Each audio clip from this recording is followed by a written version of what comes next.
अब हम जिस तीसरे इंपॉर्टेंट एलिमेंट ऑफ डिज़ाइन की बात करेंगे वो है शेप। दोस्तों, शेप ग्राफिक डिज़ाइन में एक बहुत ही इंपॉर्टेंट विजुअल एलिमेंट की हैसियत रखता है। पिछले दो लेसन्स में मैंने आपको डॉट और लाइन के बारे में काफ़ी डिटेल में बताने की कोशिश की थी।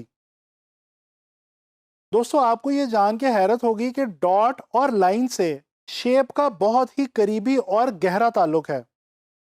पिछले लेसन्स में हमने ये देखा था कि डॉट्स से आपस में मिलकर लाइन क्रिएट होती है, और जिस तरह से डॉट्स आपस में मिलकर लाइन क्रिएट करते हैं, बिल्कुल इसी तरह से जब लाइंस आपस में कंबाइन होती हैं या मिलती हैं तो वो शेप्स को जन्म देती हैं। दोस्तों, हमारे इर्द गिर्द, हमारे एटमॉस्फेयर में और हमारी डेली लाइफ में जितनी भी चीज़ें मौजूद हैं, तकरीबन वो तमाम की तमाम चीज़ें किसी ना किसी तरह से या तो बजाते खुद शेप की हैसियत रखती हैं या फिर कुछ शेप्स की मदद से मिल के बनी हैं। अगर हम शेप को डिफाइन करने की कोशिश करें तो जब एक्चुअल या इम्प्लाइड लाइंस आपस में कंबाइन होती हैं और किसी एरिया को सराउंड कर लेती हैं, यानी कि घेर लेती हैं, तो दोस्तों शेप क्रिएट हो जाती है। जैसा कि हमने लाइन को स्टडी करते हुए देखा कि लाइन 2 डायमेंशनल भी हुआ करती है और 3 डायमेंशनल भी हुआ करती है, बिल्कुल इसी तरह से शेप्स 2D भी हुआ करती हैं और 3D भी। 2D या 2 डायमेंशनल शेप्स वो शेप्स होती हैं जिनको पेपर पे हम ड्रॉ करके देखते हैं या किसी फ्लैट सरफेस के ऊपर ड्रॉ किया जाए या बनाया जाए। इसके बरक्स 3D या 3 डायमेंशनल शेप्स वो शेप्स हुआ करती हैं दोस्तों जिनको हम चारों अतराफ से देख सकते हैं और उनका हर तरफ से मुशाहिदा कर सकते हैं। मिसाल के तौर पे दरख्त, पौधे, जानवर, स्कल्पचर्स और हम खुद इंसान, ये तमाम 3D शेप्स ही हैं। दोस्तों, शेप्स को 3 तरीके से आम तौर पे हम पेपर पे ड्रॉ करते हैं। सबसे पहला तरीका तो ये है कि हम किसी भी शेप को जस्ट आउटलाइन या स्ट्रोक की सूरत में ड्रॉ कर सकते हैं। इसके अलावा हम किसी भी शेप को कोई भी कलर फिल करके भी ड्रॉ कर सकते हैं, और इसके अलावा हम शेप को नेगेटिव स्पेस की मदद से भी ड्रॉ कर सकते हैं या क्रिएट कर सकते हैं। दोस्तों, यहाँ पे ये जानना बहुत ज़रूरी है कि ग्राफिक डिज़ाइन के अंदर शेप्स की अफादियत क्या है या एप्लीकेशन क्या है। तो याद रखिए, शेप्स ग्राफिक डिज़ाइन के अंदर डिज़ाइन बनाते हुए आपके डिज़ाइन में डेकोरेशन के काम भी आ सकती हैं। इसके अलावा मटेरियल या कंटेंट ऐड करने या बढ़ाने का काम भी दे सकती हैं।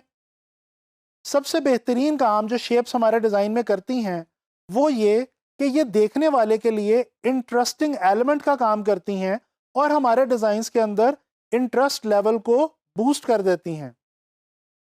दोस्तों, इसके अलावा बाज़ औक़ात हम इन शेप्स को अपने डिज़ाइंस में सिंबल्स के तौर पे भी यूज़ करते हैं। अभी थोड़ा सा आगे चल के मैं आपको ये बताऊंगा कि कैसे। इसके अलावा हम शेप्स को टेक्सचर्स और पैटर्न्स बनाने के लिए भी काम में लाते हैं।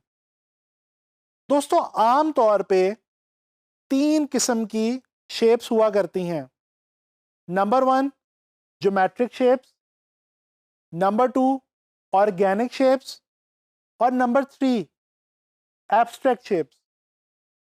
तो चलें आए ज़रा जानने की कोशिश करते हैं कि ये ज्योमेट्रिक शेप्स क्या हैं, ऑर्गेनिक शेप्स क्या हैं और एब्स्ट्रैक्ट शेप्स क्या हैं। दोस्तों, सबसे पहले बात करते हैं ज्योमेट्रिक शेप्स की। आपको याद होगा बहुत बचपन में जब आप मैथ्स पढ़ा करते थे तो मैथ्स की किताबों में आपने बहुत सी मुख्तलिफ ज्योमेट्रिक शेप्स का मुशाहिदा किया, जैसे कि circle, triangle, rectangle, square, parallelogram वगैरह। ये वो शेप्स हुआ करती हैं जिनको हम किसी भी 2D सरफेस के ऊपर, जैसे कि पेपर वगैरह पे, कंपास और रूलर की मदद से ड्रॉ कर सकते हैं। इसके अलावा जो दूसरी टाइप है यानी कि ऑर्गेनिक शेप्स, ये वो शेप्स हैं जिनको हम किसी भी सरफेस पे फ्री हैंड तरीके से ड्रॉ कर सकते हैं बगैर किसी रूलर वगैरह की मदद लिए। और ये वो शेप्स हुआ करती हैं जिनका ताल्लुक आम तौर पे हमारे इर्द गिर्द मौजूद नेचर से है।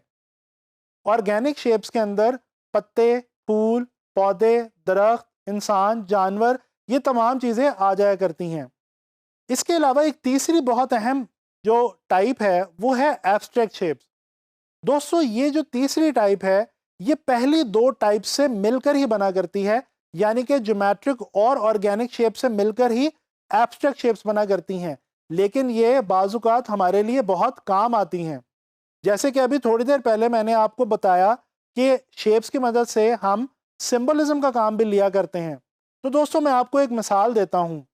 आप लोगों ने कभी किसी भी जगह पे पब्लिक टॉयलेट्स तो यूज़ किए होंगे।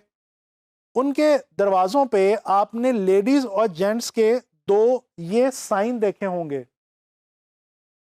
दोस्तों, ये जो साइंस हैं ये डेफिनेटली शेप ही है और ये ज्योमेट्रिक और ऑर्गेनिक शेप से मिलकर बनी है। लेकिन ये एब्स्ट्रैक्ट शेप है और ये एक सिंबल के तौर पे यूज़ की जाती है। अगर इससे मज़ीद आगे बढ़ के हम शेप्स के विजुअल मीनिंग के बारे में बात करें तो दोस्तों, ये बहुत ही मज़े की बात है कि तमाम शेप्स जो हमारे इर्द गिर्द मौजूद हैं उनकी डिज़ाइन और विजुअल के हवाले से ख़ास अफादियत है और हर शेप का विजुअल डिज़ाइन के अंदर कुछ ख़ास मीनिंग हुआ करता है। मिसाल के तौर पे हम डिस्कस करते हैं जो चार सबसे बेसिक ज्योमेट्रिक शेप्स हमारे पास हैं, जैसे कि सर्कल, ट्रायंगल, रेक्टेंगल और स्क्वायर। जानने की कोशिश करते हैं कि इन चारों शेप्स की विजुअल डिज़ाइन के लिए क्या एप्लीकेशन हो सकती है या क्या विजुअल मीनिंग हो सकता है। दोस्तों, सबसे पहले बात करते हैं सर्कल की। मेरा आप लोगों से एक सवाल है, क्या आप लोगों ने कभी सोचा है कि क्रिकेट और फुटबॉल में यूज होने वाली बॉल हमेशा राउंड ही क्यों हुआ करती है? या गाड़ियों और बाइक्स में यूज होने वाले व्हील्स यानी कि टायर्स वो भी हमेशा राउंड ही क्यों हुआ करते हैं? जी जनाब, इसका मकसद ये है कि राउंड चीज मूवमेंट या मोशन के काम आती है, इसीलिए ये तमाम चीजें हमेशा राउंड बनाई जाती हैं। तो इससे हमें ये पता चला कि जब हम कोई भी डिज़ाइन बना रहे होंगे और हमें अगर अपने डिज़ाइन में मूवमेंट या मोशन की फील देनी होगी तो हम सर्कुलर शेप्स का सहारा ले सकते हैं। इसी तरह से बात करते हैं ट्रायंगुलर शेप्स की। दोस्तों, रोड्स के ऊपर आप रोड साइंस देखते हैं। आप देखते हैं कि इन डिफरेंट रोड साइंस में एरो का इस्तेमाल बहुत ज़्यादा किया जाता है। एरो एक शेप ही है जिसके एंड पे ट्रायंगुलर शेप का इस्तेमाल किया जाता है। दोस्तों, अगर आप किसी इवेंट पे जाएं तो आप वहां पे डायरेक्शनल साइंस देखते हैं। ये डायरेक्शनल साइंस भी एरो की मदद से ही आपको किसी खास लोकेशन की तरफ डायरेक्ट करने का काम करते हैं। इनके अंदर भी ट्रायंगल का इस्तेमाल किया जाता है। तो अब ज़रा सोच के बताइए कि इस एग्जाम्पल के कॉन्टेक्स्ट में ट्रायंगल जो शेप है इसका क्या विजुअल मीनिंग हुआ? जी बिल्कुल सही। ट्रायंगल की जो शेप है ये डायरेक्शन देने के काम आती है। लिहाजा हमें पता चला कि अगर हमें डिज़ाइन बनाते हुए अपने डिज़ाइन के अंदर डायरेक्शन की सेंस देनी हो तो हम ट्रायंगुलर शेप्स का सहारा ले सकते हैं। चलें बात करते हैं एक ऐसी चीज़ की जिसका इस्तेमाल आप रोज़ाना उस वक्त करते हैं जब आप घर से बाहर निकलते हैं। दोस्तों, तकरीबन हम सभी लोग डेली रोड्स के ऊपर ट्रैवल करते हैं।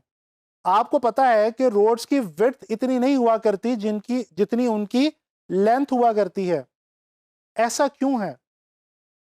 दरअसल रोड्स डिस्टेंस को कवर करने के लिए इस्तेमाल होती हैं। अगर आप रोड्स को ऊपर से देखें तो एरियल व्यू में रोड रेक्टेंगल की शक्ल की दिखेगी। तो इसका मतलब ये हुआ कि रोड्स लेंथ या डायरेक्शन की सेंस देती हैं। लिहाजा अगर हमें अपने डिज़ाइन में कहीं भी लेंथ या डायरेक्शन को शो करना हो तो हम रेक्टेंगुलर शेप्स का सहारा ले सकते हैं।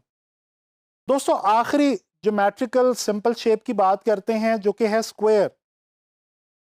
कभी आप लोगों में से किसी के साथ ऐसा हुआ है कि आपके किसी दोस्त या रिश्तेदार ने घर नया नया शिफ्ट किया हो, आप उसके घर मेहमान जाएं और उसके घर में कार्टन्स पड़े हों दोस्तों, उन कार्टन्स को दूर से देख के ही आपको यह एहसास होगा कि इनके अंदर कोई चीज़ मौजूद है, कोई वेट मौजूद है। बेशक वो खाली ही क्यों ना हो, लेकिन आपको बज़ाहिर देख के उनके अंदर वेट का एहसास होगा।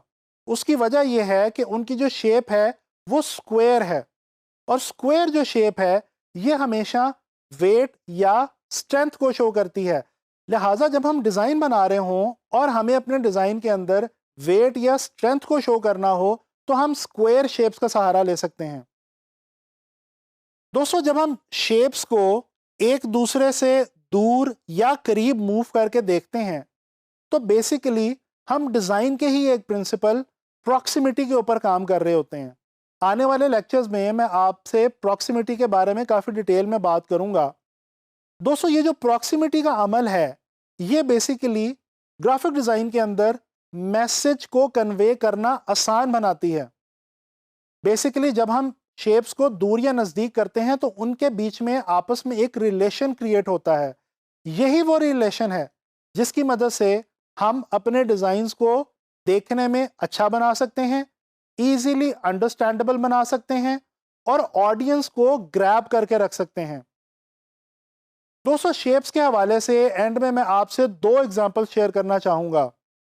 सबसे पहले तो अगर हम नज़र डालें डिफरेंट ब्रांड्स के लोगोस की तरफ, आपके सामने स्क्रीन पे इस वक्त डिफरेंट ब्रांड्स के लोगोस मौजूद हैं। अगर आप गौर से देखें तो आपको अंदाज़ा होगा कि ये जो तमाम लोगोस हैं ये डिफरेंट किस्म की शेप से आपस में मिल के बने हैं, और अब ये पूरा एक मीनिंग कन्वे कर रहे हैं। बिल्कुल इसी तरह से अगर बात की जाए लेटर्स की, चाहे कोई भी लेटर हो, वो डिफरेंट ज्योमेट्रिक, ऑर्गेनिक या एब्स्ट्रैक्ट शेप से मिलके बनता है और उसका लैंग्वेज के अंदर एक अपना मीनिंग हुआ करता है। बिल्कुल इसी तरह से जब एक से ज़्यादा लेटर्स आपस में कंबाइन होते हैं तो बेसिकली वो भी शेप्स ही आपस में कंबाइन हो रही होती हैं और एक वर्ड हमारे सामने विजुअल फॉर्म में आ जाता है जिसका कि एक नया मीनिंग हो सकता है। दोस्तों, उम्मीद करता हूँ कि आप लोगों को शेप्स के हवाले से ग्राफिक डिज़ाइन में अब कभी भी दिक्कत नहीं होगी और आप कोशिश करेंगे कि अपने इर्द गिर्द अपने माहौल में मौजूद डिफरेंट ऑर्गेनिक, ज्योमेट्रिक और एब्स्ट्रैक्ट शेप्स को ढूंढें और उनके विजुअल मीनिंग को तलाश करने की कोशिश करें। इस तरह से आपको ग्राफिक डिज़ाइन में बहुत ज़्यादा हेल्प होगी।